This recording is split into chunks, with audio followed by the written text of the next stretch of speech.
Talib, let me start with you. The medical value travel business globally has come to a sudden halt, and India, being a major destination, has also suffered. So take me through the kind of impact the pandemic and the lockdown has had on the sector. Now that the cessation has extended beyond 3 months, I am not sure if these entities will have the ability and capital to continue to meet salary bills, expense related to overseas presence, or any other necessary budgetary expenses. Beyond this, as and when the skies open, we foresee a drop in air travel due to dropping consumer sentiment. Thus, patient travel for non-life saving surgeries will also reduce, and it may take some time before it comes back to normal level.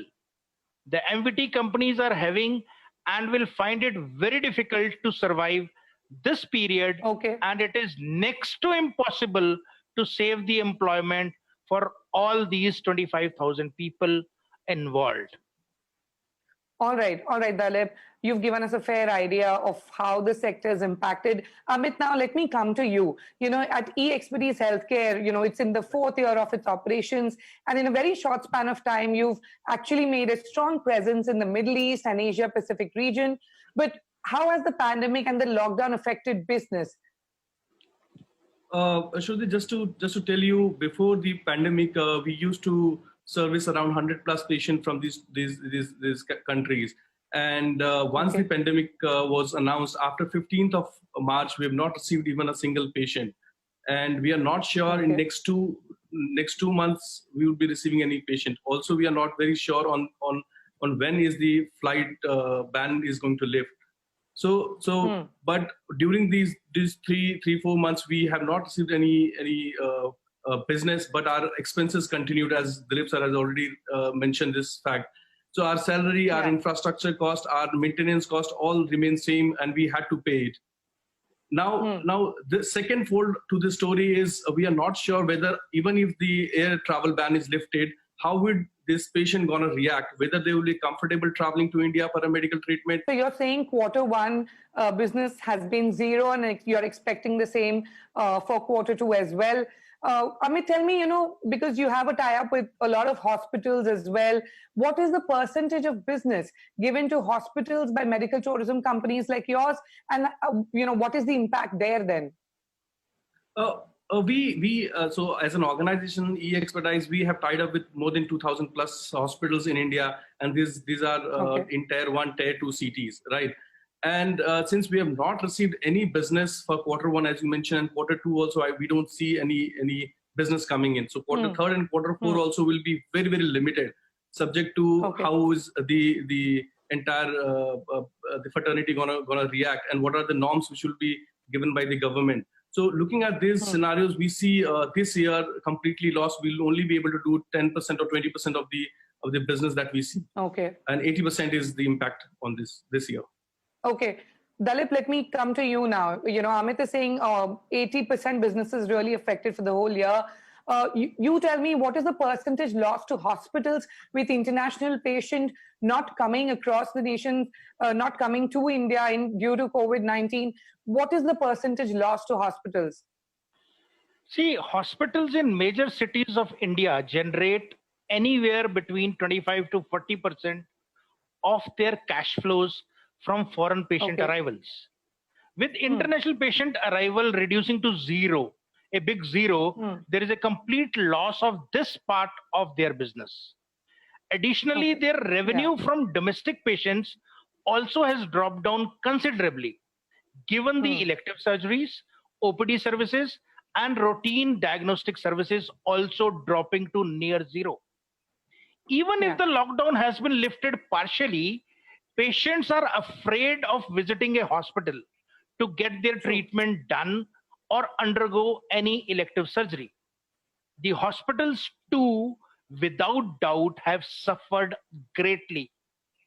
It is a bad time for hospital and healthcare industry, who have been great help to the nation in managing a crisis. So, Amit, how do you then plan to survive the pandemic? It's a bad time for, medical value travel companies. It's a bad time for hospitals. Then how are you planning to really change your business model? Are there plans to change the model as international patients might not be coming anytime soon? So see, we have, as an organization, we're very, very optimistic, and as an Indian, we are very optimistic. We try and find out a positive on everything. So, having said that, the international business seems very difficult at this point of time. But yes, what we have done ourselves, we want to reboot ourselves in terms of getting the technological enhancement, whereby we look at how do we provide a contactless services to these a patient who will be traveling once the travel ban is lifted. And also we are now focusing on a very important part, which is hygiene and safety of these travelers.